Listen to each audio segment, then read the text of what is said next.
Hello बच्चों, आज हम लूसेंट जियोग्राफी का पार्ट 7 डिस्कस करेंगे, जिसमें आज अफ्रीका महाद्वीप को कवर करेंगे। ठीक है, चलो अफ्रीका महाद्वीप को कवर करते हैं। जैसा कि आप इमेज में देख रहे हैं, जो अफ्रीका महाद्वीप है यह विश्व का दूसरा सबसे बड़ा महाद्वीप है। ठीक है, इस महाद्वीप से 0 डिग्री भूमध्य रेखा मतलब विषुवत रेखा, कर्क रेखा और मकर रेखा तीनों गुजरते हैं, मतलब तीनों अक्षांश रेखाएं इस महाद्वीप से गुजरती हैं। ठीक है, आगे चलते हैं। अफ्रीका महाद्वीप जिब्राल्टर जल संधि द्वारा यूरोप से अलग होता है। ठीक है, यूरोप से किस संधि से अलग होता है? जिब्राल्टर जल संधि। इम्पोर्टेंट नोट है, याद रखिएगा। ठीक है, चलो अफ्रीका महाद्वीप के पर्वत हैं उनको डिस्कस करते हैं। तो अफ्रीका महाद्वीप में काफ़ी पर्वत हैं, जिसमें से पहला पर्वत है एटलस पर्वतमाला। ठीक है, एटलस पर्वत उत्तरी पश्चिमी अफ्रीका महाद्वीप में स्थित है। यह अल्जीरिया, ट्यूनीसिया तथा मोरक्को में 2500 किलोमीटर की लंबाई में फैला है। जैसे दक्षिण अमेरिका में एंडीज पर्वतमाला फैली है, वैसे ही एटलस है जो अफ्रीका में फैला हुआ है, 2500 किलोमीटर का एरिया कवर कर रखा है। ठीक है, यह एक नवीन वलित पर्वत का उदाहरण है। ठीक है, और इसकी सर्वोच्च चोटी टाउ बकल है। ठीक है, कितनी ऊंची है ये? 4167 मीटर। ठीक है, जो दक्षिण पश्चिमी मोरक्को में स्थित है। टाउ बकल कहाँ पर है? दक्षिण पश्चिम मोरक्को में। ठीक है, बर्बर जनजाति के इन देशों में निवास करने के कारण उपरोक्त तीनों देशों को बर्बर राज्य कहलाते हैं। ठीक है, कौन कौन से? अल्जीरिया, ट्यूनीसिया और मोरक्को को। ठीक है, बर्बर जनजाति के कारण। ठीक है, अगला पर्वत है ड्रैकेंसबर्ग पर्वत। ठीक है, यह पर्वत कहाँ फैला हुआ है? अफ्रीका के दक्षिण पूर्वी भाग में। ठीक है, फैला हुआ है, एक मोरदार पर्वत है। ठीक है, जिसकी सर्वोच्च चोटी कौन सी है? एंटील्याला। ठीक है, तो जिसको कंपास भी कहते हैं। ठीक है, इमेज में आप देखते जाइए कहाँ पर इनकी लोकेशन है। ठीक है, अगला पर्वत है किलिमंजारो पर्वत। ठीक है, किलिमंजारो पर्वत अफ्रीका महाद्वीप की सबसे ऊंची चोटी है। ठीक है, जो तंजानिया में स्थित है। ठीक है, किलिमंजारो पर्वत विषुवत रेखा के समीप स्थित है। ठीक है, जो अपना इक्वेटर है, 0 डिग्री भूमध्य रेखा है, उसके पास क्या है? किलिमंजारो पर्वत है। ठीक है, जिसे मृत ज्वालामुखी के नाम से भी जाना जाता है। ठीक है, अधिक ऊंचाई पर होने के कारण किलिमंजारो पर्वत के ऊपरी भाग में ग्लेशियर पाए जाते हैं। ठीक है, इसके ऊपरी भाग में क्या पाए जाते हैं? ग्लेशियर। ठीक है, और किलिमंजारो पर्वत में छग्गा जनजाति पाई जाती है। ठीक है, जो कहवा की खेती के लिए फेमस है। ठीक है, अगला पर्वत है रोवंजारो पर्वत। ठीक है, युगांडा देश में स्थित है रोवंजारो पर्वत। ठीक है, टॉलमी है, उसने चांद का पर्वत की संज्ञा दी थी। किसने दी थी चांद के पर्वत की संख्या? टॉलमी ने। किसको? रोवंजारो को। ठीक है, और इसकी सर्वोच्च चोटी कौन सी है? Margherita peak. ठीक है, इस पर्वत की सर्वोच्च चोटी है। ठीक है, टॉलमी वही है जिन्होंने बताया था कि चंद्रमा पृथ्वी की एक परिक्रमा करने में कितना समय लगाता है। ठीक है, अगला पर्वत है कैमरून पर्वत। ठीक है, यह पर्वत कैमरून देश में स्थित है। इसके समीप से होकर विषुवत रेखा गुजरती है। ठीक है, यह क्षेत्र अफ्रीका महाद्वीप का सर्वाधिक वर्षा वाला स्थान है। ठीक है, जो एरिया भी विषुवत रेखा के समीप पाया जाता है, मतलब इक्वेटर के पास जो एरिया आता है, ठीक है, वहाँ की जलवायु है ना, वो स्थिर रहती है। ठीक है, इसलिए जैसे किसी किसी देश के जो स्पेस सेंटर है वो भूमध्य रेखा के पास होते हैं, जैसे कोरू फ्रेंच गुआना का गुआना स्पेस सेंटर। ठीक है, ये स्पोर्ट के लिए अच्छे स्थान रहते हैं। ठीक है, भूमध्य रेखा के पास, क्योंकि यहाँ पर जो घूर्णन गति होती है ना, वो तेज होती है। ठीक है, तो जब स्पेसक्राफ्ट इस एरिया से लॉन्च होता है तो उसमें ईंधन कम खर्च होता है। ठीक है, और तेजी से ऊपर जाते हैं भूमध्य रेखा के पास होने के कारण। ठीक है, अगला पर्वत है माउंट एल्गन। ठीक है, यह एक विलुप्त ज्वालामुखी पर्वत है जो युगांडा केन्या की सीमा पर विक्टोरिया झील के उत्तर पूर्वी भाग में स्थित है। ठीक है, इमेज में आप देख सकते हैं कहाँ पर है। अगला पर्वत है तिबेस्ती। ठीक है, यह चार्ट के उत्तरी भाग में स्थित है और पश्चिम में उत्तरी नाइजर और लीबिया के दक्षिणी सीमा क्षेत्र तक फैला हुआ है। कौन सा पर्वत? तिबेस्ती। अगला पर्वत है आहगर पर्वत। ठीक है, इसको हॉगर के नाम से भी जाना जाता है। इसकी सर्वोच्च चोटी कौन सी है? ताहत। ठीक है, जिसकी ऊंचाई कितनी है? 2918 मीटर। अगला पर्वत है माउंट केन्या। ठीक है, माउंट केन्या नाम से ही समझ आ रहा है कि केन्या में फैला होगा। तो माउंट केन्या अफ्रीका का दूसरा सबसे ऊंचा पर्वत है। ठीक है, और इसकी 3 जो ऊंची चोटियां हैं, बटियन, लानियन और लेनाना। ठीक है। चलो अब अफ्रीका महाद्वीप के पठार उनको भी डिस्कस कर लेते हैं। ठीक है, पहला पठार है गिनी उच्च भूमि। ठीक है, ये इसकी स्थिति कैसी है मैप में? गिनी उच्च भूमि अफ्रीका के पश्चिम में स्थित पर्वतीय पठारी क्षेत्र में है। ठीक है, और इसके नदियाँ कौन कौन सी निकलती हैं इस पठार से? ठीक है, नाइजर निकलती है, सेनेगल तथा गैम्बिया। ठीक है, 3 नदी का उद्गम होता है किससे? गिनी उच्च भूमि से। जो गिनी का पठार है वहाँ से 3 नदियों का उद्गम होता है। ठीक है, और इसकी क्या विशेषता है इसके पठार की? जो फाउटा जालोन का पठार है तो लोमा पर्वत, ठीक है, वो किसके भाग में? इसी गिनी उच्च भूमि के ही भाग हैं। ठीक है, अगला पठार है फाउटा जालोन का पठार। ठीक है, अपन अभी पढ़ चुके हैं कि फाउटा जालोन का पठार मुख्यतः गिनी में ही स्थित है। ठीक है, और इसकी क्या विशेषता है? फाउटा जालोन का पठार पश्चिमी अफ्रीका में जल विभाजन का कार्य करता है। ठीक है, और फाउटा जालोन पठार को पश्चिमी अफ्रीका का वाटर टावर भी कहा जाता है। ठीक है, जल स्तंभ भी कहा जाता है। अगला पठार है जोस का पठार। ठीक है, कहाँ पर स्थित है? जोस का पठार नाइजर तथा नाइजीरिया में स्थित है। ठीक है, इसकी क्या विशेषता है? नाइजीरिया की राजधानी अबुजा जोस के पठार पर स्थित है। ठीक है, और जोस के पठार में टिन के भंडार भी पाए जाते हैं। ठीक है, अगला पठार है कतंगा का पठार। ठीक है, कतंगा का पठार कांगो प्रजातांत्रिक गणराज्य मतलब डेमोक्रेटिक रिपब्लिक ऑफ कांगो, ठीक है, तथा जाम्बिया में स्थित है। ठीक है, क्या भंडार है यहाँ पर? कतंगा पठार पर तांबे कोबाल्ट के भंडार पाए जाते हैं। ठीक है, नदियाँ कौन कौन सी निकलती हैं? कतंगा के पठार से लुआलाबा का उद्गम होता है। ठीक है, लुआलाबा नदी अन्य धाराओं के साथ मिलकर कांगो नदी का निर्माण करती है। ठीक है, अगला पठार है बी का पठार। बी का पठार अंगोला में स्थित है। ठीक है, नदियाँ बी के पठार से जाम्बेजी नदी का उद्गम होता है। कौन सी नदी का? जाम्बेजी नदी का उद्गम होता है, इंपॉर्टेंट नदी है। ठीक है, और इसमें भंडार क्या क्या है? बी के पठार में बॉक्साइट के भंडार पाए जाते हैं। ठीक है, अगला पठार बृहत कारू का पठार। ठीक है, बृहत कारू का पठार दक्षिण अफ्रीका में स्थित है। ठीक है, बृहत कारू के पठार पर सोना, हीरा, प्लेटिनम, कोयला आदि मिनरल्स पाए जाते हैं। ठीक है, और इसकी क्या विशेषता है? बृहत कारू पठार पर लावा की परत उपस्थित है। ठीक है, अगला पठार है पूर्वी अफ्रीकी पठार। ठीक है, स्थिति कैसी है इसकी? यह अफ्रीका के पूर्वी भाग में, ठीक है, भूमध्य रेखा इक्वेटर के पास स्थित है। ठीक है, इसकी विशेषताएं क्या हैं? यह सबसे बड़ा पठार है।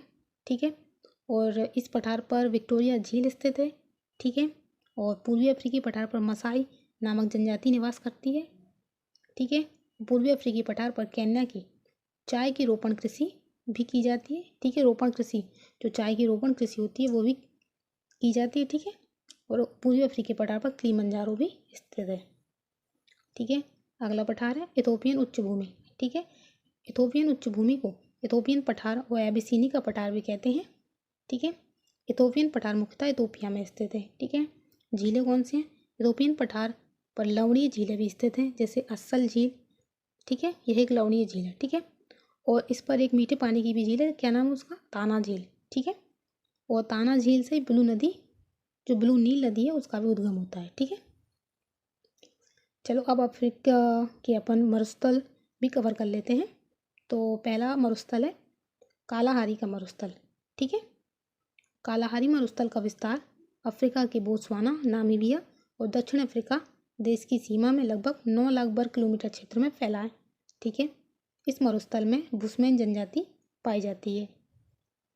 ठीक है, इमेज में आप देख सकते हैं बुशमैन जनजाति, इनकी हाइट थोड़ी कम होती है। ठीक है, नामिब मरुस्थल। नामिब मरुस्थल अफ्रीका महाद्वीप का दक्षिण पश्चिम भाग में नामीबिया देश में स्थित है।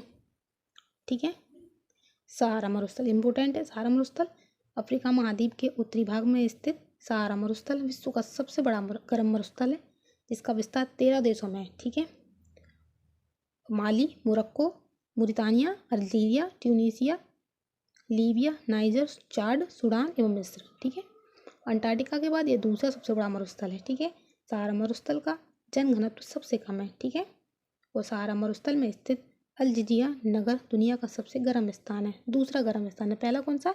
मृत घाटी, जो कैलिफोर्निया में है। ठीक है, और सहारा मरुस्थल में तुआरेग जनजाति पाई जाती है, जो टूरिस्ट वगैरह को मार्गदर्शक के काम आती है। ठीक है, जब सहारा मरुस्थल घूमना पड़ता है तो उनको काम कौन करता है? तुआरेग जनजाति। इमेज में आप देख सकते हैं तुआरेग जनजाति है। ठीक है, बद्दू भी सहारा मरुस्थल में पाई जाती है। अगला मरुस्थल है नूबियन। ठीक है, सहारा मरुस्थल के पूर्वी भाग को नूबियन मरुस्थल के नाम से भी जाना जाता है, जो लगभग 40,000 वर्ग किलोमीटर भाग में विस्तृत है। ठीक है, अगला मरुस्थल है डनकाली मरुस्थल। डनकाली मरुस्थल का विस्तार इथोपिया और सोमालिया देश में है। ठीक है, मैंने ओवरऑल सारे मरुस्थल को कवर किया है। ठीक है, तो इसमें ये जानना जरूरी है कि ये कहाँ पर है। ठीक है, इनकी लोकेशन कहाँ पर है मैप में। ठीक है, अब नेक्स्ट अफ्रीका महाद्वीप की नदियों को भी कवर कर लेते हैं। ठीक है, अफ्रीका महाद्वीप की सबसे इम्पोर्टेंट नदी है नील नदी। ठीक है, जो विश्व की सबसे लंबी नदी है। चौड़ी कौन सी है? अमेजोन। और दूसरी कौन सी है? नील नदी। ठीक है, नील नदी विश्व की सबसे लंबी नदी है। ठीक है, जो दो नदियों के संगम से मिलकर बनी है। ठीक है, पहली है वाइट नील, दूसरे ब्लू नील। ठीक है, तो वाइट नील के बारे में पढ़ते हैं। वाइट नील नदी का उद्गम विक्टोरिया झील से होता है। ठीक है, वाइट नील भूमध्य रेखा मतलब 0 डिग्री इक्वेटर को एक बार काटती है। ठीक है, युगांडा की राजधानी कंपाला वाइट नील नदी के तट पर स्थित है। ठीक है, और युगांडा में वाइट नील नदी पर ओएन बांध बना है। ठीक है, बांध वगैरह थोड़ा फोकस करना पढ़ने में। ठीक है, दक्षिणी सूडान की राजधानी जूबा इसी नदी के तट पर स्थित है। किस नदी में? वाइट नील नदी के तट पर। ठीक है, अब उसकी दूसरी नदी है ब्लू नील। ठीक है, ब्लू नील नदी का उद्गम इथोपिया की ताना झील से हुआ है। ठीक है, और यह सूडान पर सेनार बांध बनाती है। ठीक है, कुछ एक्स्ट्रा पॉइंट है वो भी कवर करते हैं। वाइट नील और ब्लू नील नदी के बीच दोआब का क्षेत्र अल जगीरा का मैदान कपास की खेती के लिए फेमस है। ठीक है, वाइट नील और ब्लू नील नदी के संगम पर सूडान की राजधानी खार्तूम भी स्थित है। ठीक है, नील नदी के बारे में है। मिस्र की राजधानी काहिरा नील नदी के तट पर स्थित है। ये इंपॉर्टेंट पॉइंट है। मिस्र में नील नदी पर आसवान बांध और नासिर झील स्थित है। ठीक है, और नील नदी के मुहाने पर सिकंदरिया बंदरगाह भी स्थित है। यह मिस्र का सबसे बड़ा बंदरगाह है। ठीक है, हेरोडोटस जिसे इतिहास का जनक कहा जाता है ने मिस्र को नील नदी का वरदान कहा है। ठीक है, अफ्रीका महाद्वीप की दूसरी इंपॉर्टेंट नदी है कांगो और जायरे। ठीक है, यह नदी democratic Republic of the Congo जिसको जायरे कहते हैं और रिपब्लिक ऑफ द कॉन्गो, ठीक है, दोनों देशों के मध्य सीमा बनाती है। ठीक है, कांगो नदी विषुवत रेखा को 2 बार काटती है। इंपॉर्टेंट है पढ़ना इसको। कांगो की सहायक नदी कसाई है। ठीक है, और कांगो नदी पर स्टैनले जलप्रपात स्थित है। ठीक है, कांगो अफ्रीका की दूसरी सबसे लंबी नदी है। ठीक है, जो मध्य अफ्रीका में बहती है। ठीक है, उसकी कुल लंबाई 4,770 किलोमीटर है। ठीक है, पश्चिम अफ्रीका के जो फाउटा जालोन है वहाँ से निकलती है और गिनी की खाड़ी में गिरती है। ठीक है, और क्योंकि ये भूमध्य रेखा को 2 बार काटती है तो यहाँ पर ना जो यहाँ पर जो वर्ष भर जल स्तर ऊंचा रहता है। मतलब यहाँ का जो पानी है वहाँ का जो वाटर लेवल है वो सेम बना रहता है। ठीक है, कम नहीं होता, जिस कारण यहाँ पर जो उष्णकटिबंधीय सदाबहार वन पाए जाते हैं। ठीक है, जिनको सवाना कहते हैं। ठीक है, और लिविंगस्टोन जलप्रपात भी इसी नदी पर है। ठीक है, और कांगो नदी पर एक जनजाति भी निवास करती है जिसका नाम है पिग्मी। ठीक है, जो पेड़ों पर घर बनाकर रहती है। ठीक है, पिग्मी जनजाति ऐसी है जो साइलेंट ट्रेड भी करती है। ठीक है, मौन व्यापार जिसे कहते हैं पिग्मी जनजाति करती है। ठीक है, वो अपने पड़ोस की बस्ती में जाकर एक निश्चित स्थान पर पत्ते में मांस को लपेट कर रखा थे और अगले दिन वहाँ पर उनको उसके हिसाब से उपज, गेहूँ की उपज, जो भी फसल वहाँ पर रखी मिलती है, जिसको ये लोग साइलेंट ट्रेड के नाम से जानते हैं। ठीक है, मौन व्यापार कौन करता है? पिग्मी जनजाति के लोग। ठीक है, अगला है जाम्बेजी, मतलब तीसरी नदी है जाम्बेजी नदी। ठीक है, जाम्बेजी नदी जाम्बिया, जिम्बाब्वे और मोजाम्बिक में प्रभावित होते हुए मोजाम्बिक चैनल में गिरती है। ठीक है, और यह सीमा भी निर्धारित करती है किसके बीच? जाम्बिया और जिम्बाब्वे के बीच। ठीक है, इसी नदी पर विक्टोरिया जलप्रपात भी स्थित है। ठीक है, अगली नदी है लिम्पोपो नदी। ठीक है, लिम्पोपो नदी दक्षिण अफ्रीका में प्रभावित होती है जो मकर रेखा को 2 बार काटती है। ठीक है, और क्योंकि यह दक्षिण अफ्रीका में बहती है तो यहीं पर क्रूगर नेशनल पार्क भी स्थित है जो दक्षिण अफ्रीका का सबसे बड़ा नेशनल पार्क है। क्या नाम है, क्रूगर। ठीक है, अगली नदी है नाइजर नदी। ठीक है, यह नदी नाइजीरिया में प्रभावित होती है। नाइजर नदी के तट पर टिम्बकटू नगर स्थित है। ठीक है, और नाइजर नदी के डेल्टा में सर्वाधिक सघन मैंग्रोव वनस्पति पाई जाती है। ठीक है, और इस नदी के डेल्टा में पोर्ट हाईकोर्ट, ठीक है, स्थित है। नाइजीरिया ही अफ्रीका महाद्वीप का सबसे बड़ा पेट्रोल निर्यातक देश है। ठीक है, और नाइजर नदी पर कैजी बांध, ठीक है, कैजी बांध भी इसी पर बनाया गया है। ठीक है, और इसे पाम ऑयल रिवर भी कहते हैं, किसको, नाइजर नदी को। ठीक है, और नाइजर नदी कहाँ गिरती है, ये गिनी की खाड़ी में गिरती है। ठीक है, आप मैप में देख सकते हैं गिनी की खाड़ी अटलांटिक ओशियन में पश्चिम अफ्रीका का तटीय भाग है। ठीक है, जो खनिज तेल में प्राकृतिक गैस के भंडारण के लिए फेमस है। ठीक है, अगली नदी है ऑरेंज नदी। ठीक है, इस नदी का उद्गम लोसोतो में द्राखिंस पहाड़ियों में होता है। ठीक है, अपन इन पहाड़ को पढ़ चुके हैं। ऑरेंज नदी दक्षिण अफ्रीका की सबसे लंबी नदी है। ठीक है, जो पश्चिमी दिशा में प्रभावित होकर अटलांटिक महासागर में समावित होती है। ऑरेंज नदी दक्षिण अफ्रीका की सबसे लंबी नदी। ठीक है, और वोल नदी इसकी सहायक नदी है। ठीक है, अगली नदी है बोल्टा नदी।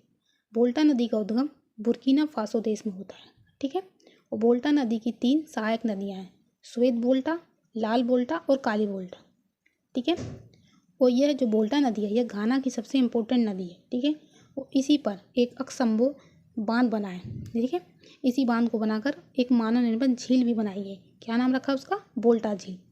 ठीक है, और बोल्टा झील के पास एक ट्रायंगल का एरिया जहाँ पर नारियल का उत्पादन अधिक मात्रा में होने के कारण उसे कोको ट्रायंगल भी कहते हैं। ठीक है, चलो अगली दिखता है। अगली नदी है जुब्बा नदी। ठीक है, यह दक्षिणी सोमालिया में प्रभावित होने वाली नदी है। ओवरऑल अपन ने सारी नदियों को कवर कर लिया अफ्रीका महाद्वीप की। ठीक है, अगला पॉइंट है सुएज नहर के बारे में। ठीक है, इस नहर का निर्माण 1869 ईस्वी में किया गया था।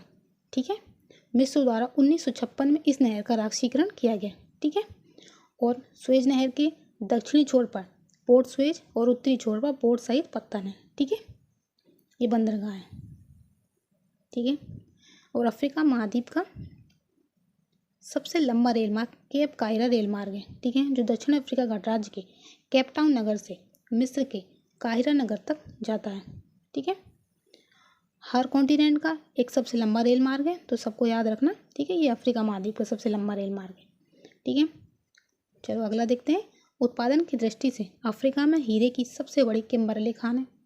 ठीक है, और विश्व का सबसे विशाल हीरा जो दक्षिण अफ्रीका के प्रीमियर खान से जनवरी 1905 में किसको मिला था, थॉमस कुलिनान को मिला था। ठीक है, तो उनके नाम पर ही इस हीरे का नाम क्या रखा गया, कुलिनान हीरा। आप इमेज में देख सकते हैं, ये 450 से ज़्यादा कैरेट का ये हीरा था, ग्राम का सॉरी हीरा था।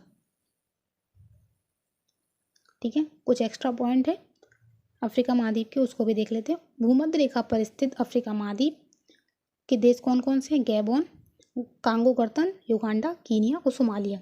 ठीक है, अगला है गोल्ड कोस्ट के नाम से जाना जाने वाला देश कौन सा है, घाना। ठीक है, और अफ्रीका महाद्वीप में जैतून उत्पादक करने वाला देश कौन सा है, ट्यूनीसिया। ठीक है, और अफ्रीका का प्रमुख खजूर उत्पादक देश है मिस्र, और इसके किसान क्या कहलाते हैं, फैला कहलाते हैं। ठीक है, लास्ट है इस टॉपिक इस वीडियो का, टेफिलालेट मरुद्यान मोरक्को में है। ठीक है, ड्राई प्लेस होता है ना, टेफिलालेट कहाँ पर है, मोरक्को में है। ठीक है, मैंने ओवरऑल सारे इंपॉर्टेंट पॉइंट्स इस वीडियो में कवर किए। ठीक है, इस वीडियो के अलावा कुछ भी पढ़ने की आपको ज़रूरत नहीं है। ठीक है, अगर आपको ये चैनल अच्छा लगा हो या ये वीडियो आपके लिए यूज़फुल लगी हो तो इसको लाइक करना, चैनल को सब्सक्राइब कर लेना। ठीक है, फॉर फर्दर वीडियो के लिए। ठीक है, और अपने दोस्तों को भी शेयर करना।